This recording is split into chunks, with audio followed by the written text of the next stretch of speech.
It's the British Invasion Show on Zoomer Radio, AM 740. And thinking about British Invasion music, it's been part of our lives for 50 plus years as Zoomers. And tonight on our show, I have one of those acts who was such a big part of that music explosion so many years ago and is still very much a part of the music scene now. And I welcome you, Miss Cilla Black. Oh, thank you, Robbie. You're very welcome. You know, I was wondering who you were talking about there. Oh, were you? No, I was talking about you, babe.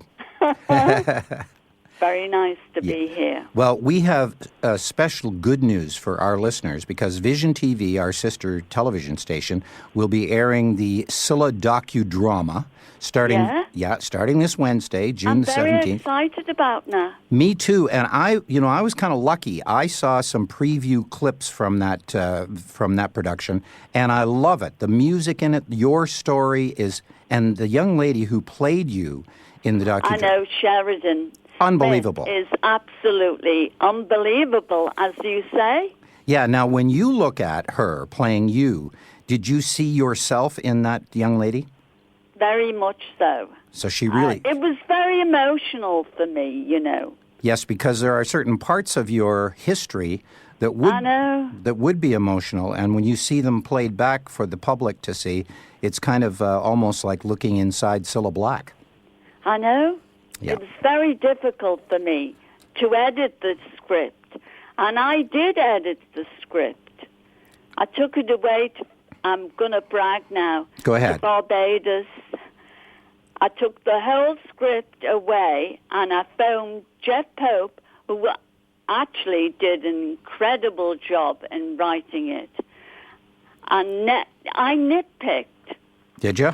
Through the whole thing. Yeah, I nitpicked, I'm afraid. Well, you're certainly open to nitpicking. It's the story of your life. I know. Yeah. I know. And the show, when I saw it back on television, I could smell the cabin. If there was such a thing as smelly telly, that would be it. Yeah, well, that's good. So it was true to its roots and true to your life story then, for sure. Well, let me take you back to when you were just a little baby girl and you first started in the record business. And what I wanted to ask you was when your first record was released internationally for us over here in North America, in Canada and the U.S., did you really comprehend what kind of an impact the British Invasion music would have on music in general all over the world? Did you know then what it was all about? No, not really. You were just a little... No, we just wanted to have a hit. Yeah. By us, I meant Jerry Marsden and Billy J. Kramer and the Dakotas and the Beatles, of course. We just wanted to be a hit. Yes. And you must remember, in those days, you know, a pop career only lasted for 3 years. Yes. And here I am. And here you are still to this very day. I know. You must be taking those young pills. Oh, gosh, no. I'm full of jet lag in the minute. Are you? At the moment. Well, you were on a little holiday, so you're. It's obvious that you have a little bit of jet lag, but I know. I'm glad you're spending some time with us. So the British Invasion happened. Your records started coming out. They were hits. And in the docudrama, I remember seeing pieces where you would say, "Well, it's only number 10." You know, you kind of wanted it to get up there to number 1. And I did. And some of them did. I wanted it to be number 1 every time. Yeah. Like the Beatles, in fact. I know. Well, that's what you would want. Now, when you were just a child and you started singing at home with your family, because your mom was a singer too, wasn't she? Yes. She kind very of thought. much so. Yes. So when you were singing around the house, where was the first place that you did a sort of public appearance for regular people out there instead of just your family? How old were you, do you think, when that happened? Oh, well, I was 16 when I got paid. Ah.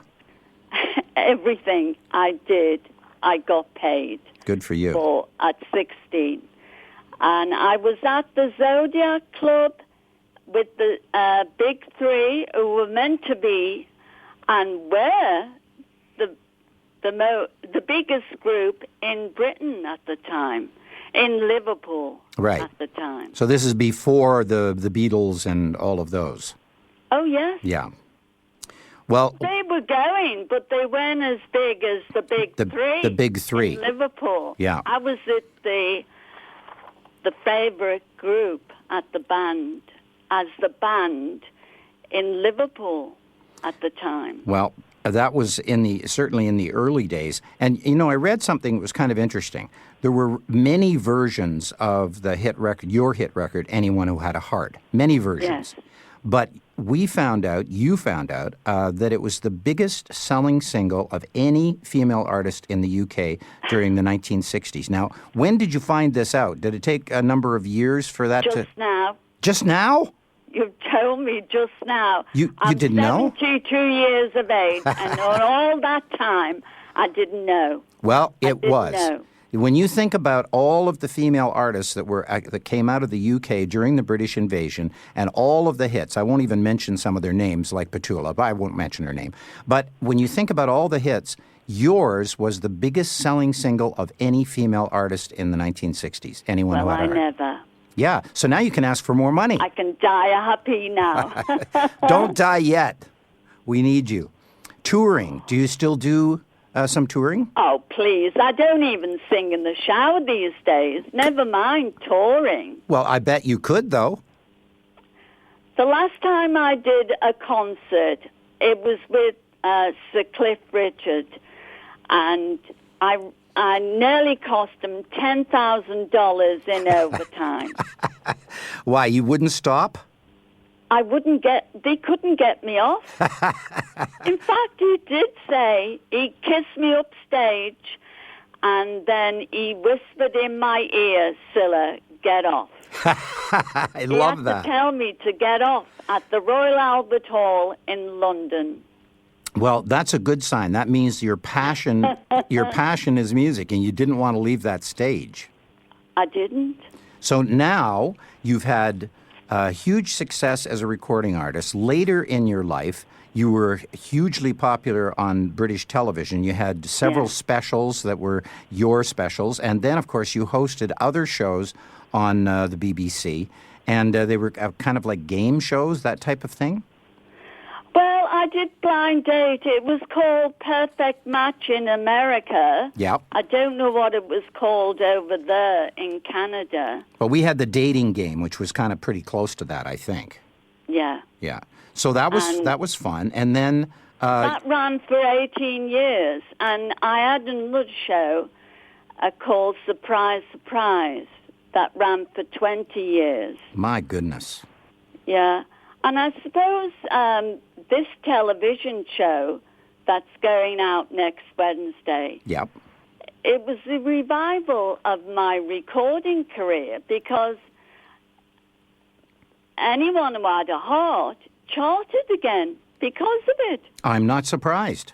It's a great version of that song. Unbelievable. Yeah. You're My World was a huge hit in Canada and the U.S.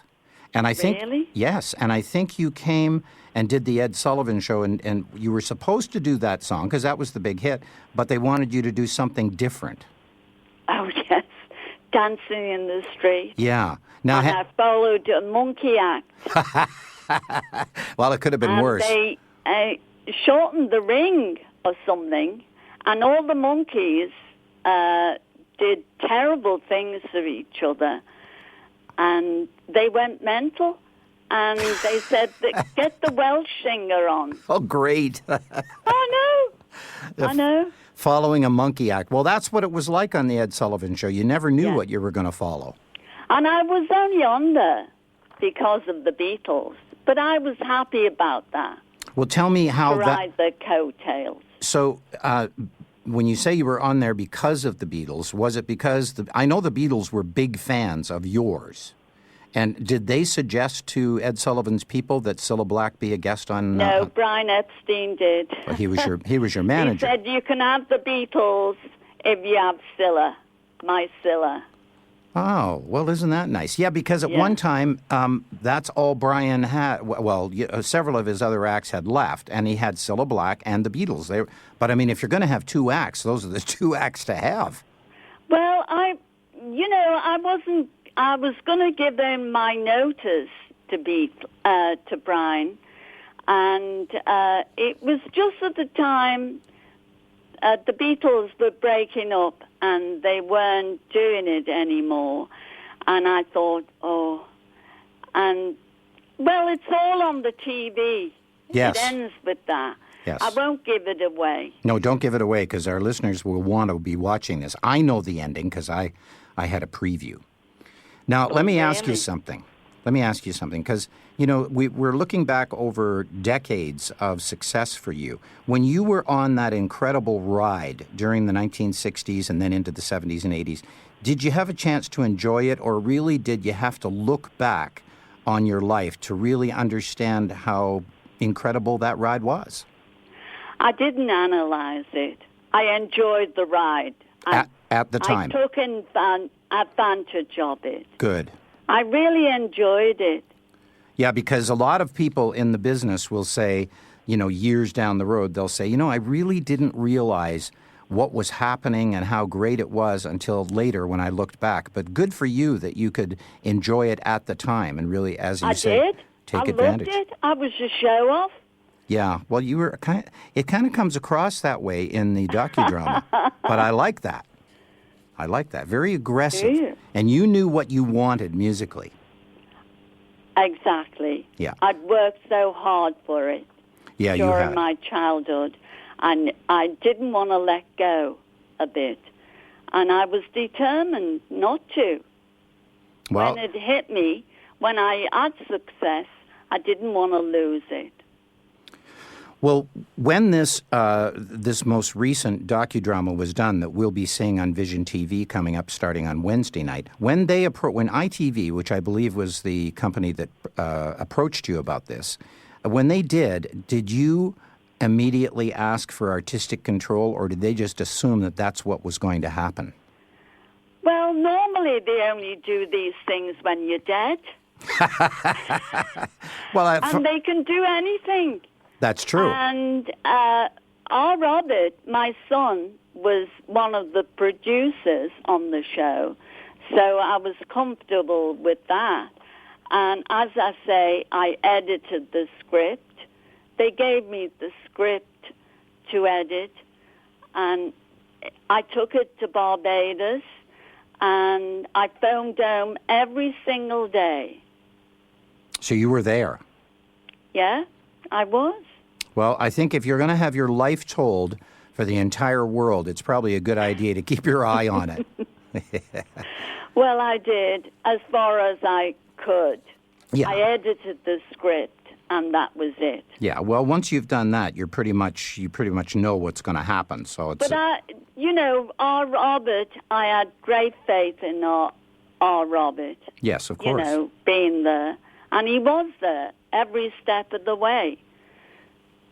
Well, something that I'm not sure about, but I'm going to ask you this: when you came to North America, because you did the Ed Sullivan Show, did you have a chance to tour at all in Canada? Did any of us? No, I didn't. I didn't get to Canada at all. Well, it's not too late. Please. It's not too late. Oh, please. I don't sing in the shower these days, I told you. Well, you better start rehearsing in the shower today. My one regret that I didn't play Canada. Yeah, we would love to have seen you here. And we'd love to see you here any old time you feel like it. But gosh. You're just relaxing and enjoying your life now, right? Growing old disgracefully. Disgracefully. Well, that's the best way to do it. But now, you've already told us that your recording career has been revived by this particular special that's been done on you. So maybe there'll be offers. What are you going to do if there is? Oh, no. No. Already they've offered. I've turned them down. I couldn't. I'm too old. I can't do it like I did in those days. I know Paul McCartney keeps doing it. Yes. But he's an old ham. Yeah. Well, I think, I think it really has to do with what you're feeling is right for you at the time. If you felt... Well, I paid my dues. I think I deserve a little bit of rest. That's Don't true. you? Yes, you can take the next 6 months off and then you're back on the road. Okay, will do. A lot of the British invasion acts are still active to a certain degree, and some of them over here in Canada and the U.S. Billy J. Kramer was here last year. Jerry and the Pacemakers have spent a number of weeks at various places in the Toronto area, so we've had a chance to see him. And as you say, Paul McCartney doesn't seem to ever stop. So I'm waiting for that. I'm waiting for that Cilla Black tour. Oh, gosh, no. Okay. I've hung up my singing shoes. Okay. Your shoes sing? Well, mine do. Well, good. I believe you, Cilla. I believe anything you say. Now, you've done a lot in your life. You had an incredible singing career. You've been a television star. You've done musicals. You've done everything. Is there any one thing that you feel that you just wanted to do but you weren't able or the time wasn't right? Is there any one thing in the business that you haven't done? I'm content with what I have done and I've achieved. I'm content. No, I can't think of anything else. Well, I think that's I'm content. A good place to be then. It's a good place to be. You betcha. Yeah. So of all the shows that you've done in those days, in the time of the huge British invasion, is there any one particular show that you did, other than the fact that Cliff Richard had to tell you to get the hell off the stage? Is there any one show that you did that sort of stands out in your mind more than any other? Which one was that? Yes. My very first Royal Command performance. Wow. And I brought my family and Bobby's family down, my late husband's, from Liverpool. And I only sang one number, You're My World, I think it was. And I asked my father, did you enjoy the act? And he said, which one were you? Because they were too busy. They were in the Royal Circle. They couldn't take their eyes off the Queen. Yeah, I understand that. I've never sat in the Royal Circle myself, but if I was, I'd probably be staring at Elizabeth. Well, that's what I remember. I think that's my very first Royal Command. Well, I think that's a beautiful memory to have. Yeah. And in those days, the Beatles were very much behind putting Cilla Black in a very special place musically, and to have those kind of people, especially with their power at the time, to have them behind you must have made you feel so good. Well, yeah, I was happy to ride on the coattails, as it were, and Brian did an awful lot to me and for me, and they wrote my first record. In fact, the Beatles wrote my first record, Lennon McCartney's "Love of the Loved." Yes, "Love of the Loved." Yes. Get very high. No, but but it's a good song. We play it here on the British Invasion Show. Really? Yeah, so aren't you getting your 2 or 3 cents every time we play it? Well, maybe. Maybe. I don't know. Ask our Robert. Okay. And that's if I remember rightly, in the documentary. Yes, it is. Docudrama. Yeah. When George Martin, the great George Martin, Sir George Martin, came out and told me that my accent was too thick. Yes, I remember that. You were saying there instead of there? Yeah. Yeah. I know. It hurts me to say that way still today. Really? Yeah. I think that's just kind of one of those things that, I've listened to a lot of British invasion music, and you can hear the accent in a lot of the artists, but I think that makes it kind of special. Really? Yes. Well, the Mid-Atlantic was the accent to achieve in those days. Yeah, I suppose. Yeah, well, here in Canada, we have right across the country, there are different accents. And you don't think of that because this being an English and French-speaking country, you'd think that basically it would be the same. But really, from coast to coast, it's very different. When you I know. Yeah. I know. Yeah. Even Manchester speak funny. Yeah, they speak funny compared to you. You can laugh at them. Yes, we do. Yeah, I bet you do. So, when was this docudrama finished? When did you see it for the first time? Oh, well, I went to a preview of the first 2 shows, and I still haven't seen the 3rd show. It was too emotional. Yeah. Too emotional. Well, it's so personal. Bobby played a big role in your life, and the way that story is told in the docudrama is so beautiful. It really is.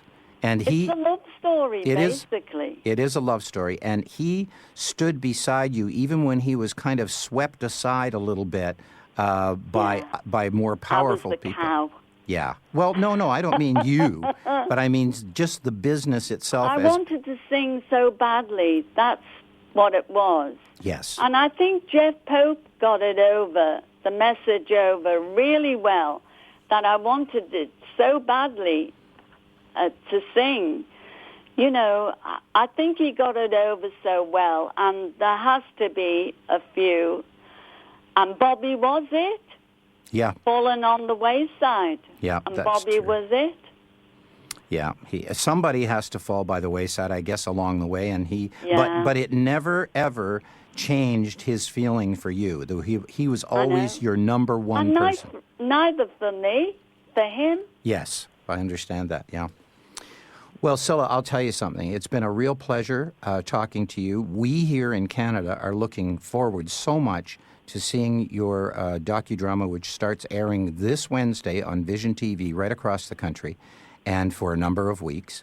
And thank you so much for spending time with us. Thank you. It's been a pleasure. Thank you very much. You enjoy everything that you have accomplished, and just sit back and I do. And keep your shoes hung up. My singing shoes. Your singing shoes, yes. Okay. Thank you so much, Cilla Black. Very much. It's been a pleasure. Thank you. Thank Bye. you.